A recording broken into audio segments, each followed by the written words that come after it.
Hello BookTube, my name is Darcy, I'm 22 and I'm from Melbourne, and this is my discussion video of Crooked Kingdom by Leigh Bardugo. For those of you who don't know, this is the second book in a duology. This is the first one, Six of Crows, which I'm sure you've seen around.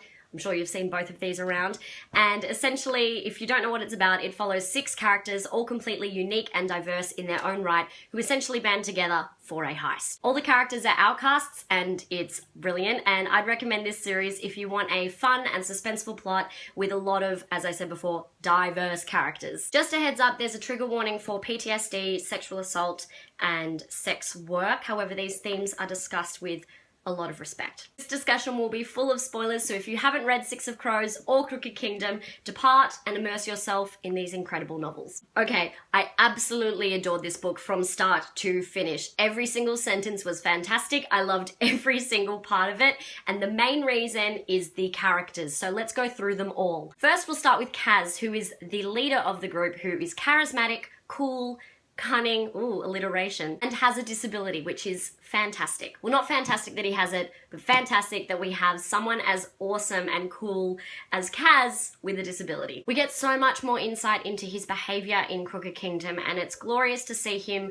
trying continually to open up, especially for Inej. I find Kaz such an interesting and inspiring character. His relentless persistence in always trying to make a plan to figure out how to get what he wants, it's just brilliant. I feel like Kaz is just a perfect representation of a Slytherin anti-hero, you know? He has this tunnel vision approach to knowing what he wants and the way in which to achieve it in the most intelligent way. And it just makes it so much more wonderful that he would crawl to find Inej. And as we all know, once Slytherins care about someone that intensely, they will forfeit their beliefs for that person. Oh, and Inej. Beautiful, strong Inej. Isn't she just the most inspiring character you have ever read? So amazing to see a character to have been through what she has been through, build herself up, acknowledge the torments and horrors of her past, and still manage to be as kind as she is. I loved it when she was telling Jesper about the concept of apologies and echoes, because it goes in with what I completely believe, which is the mark of a true apology is changed behavior. Actions always speak louder than words. There wasn't as much of Nina in Crooked Kingdom as there was in Six of Crows, which saddened me a little bit because Nina's my favorite character. One thing I love about her is her ongoing persistence with Matthias. One of the many amazing messages of this book is that when you approach bigotry with aggression, nothing gets solved. And this is seen with Nina and Matthias. We see a massive change in Matthias because Nina showed him a different path. Here we see Nina also dealing with her insistent and overwhelming cravings for Jodha Parem, which was heartbreaking to read about, you know, her going through her dysphoria and her withdrawal symptoms. Also, Leigh has totally opened up the idea for a whole new book because now Nina's got that weird power where she can pretty much control and manipulate anything that's dead, any dead thing, dead matter. Not only that, but will Jodha Parem be invented again by someone other than Kuwei, you know? Or will they have to work to find another antidote? I just need more. Anyway, on to Matthias, whom I adore. May he rest in peace. This may sound awful, but I love the way he died. He didn't die in battle. He was killed by someone who was pretty much a younger version of himself. It was like he was looking at a 16-year-old Matthias when he got shot. And it just showed the difference and his massive character arc of where he was and where he is now. He didn't approach that young boy who was holding the gun towards him with aggression or hate. He was gentle and kind and said, there's another way, there's another path for you. And when he expressed how he just wanted Nina to stay straight edge instead of taking Parem, which would have saved his life, that's just like ultimate true love, sacrificing himself for her better health. I just love Matthias because he's such an important character in this series and in the young adult world, because he pretty much represents privilege and prejudice. And he grew up being told that some people are abominations because of what they were born. And he slowly but surely breaks down that habitual voice in his head telling him, you know, thoughts filled with prejudice and hate. On to Jesper. Jesper.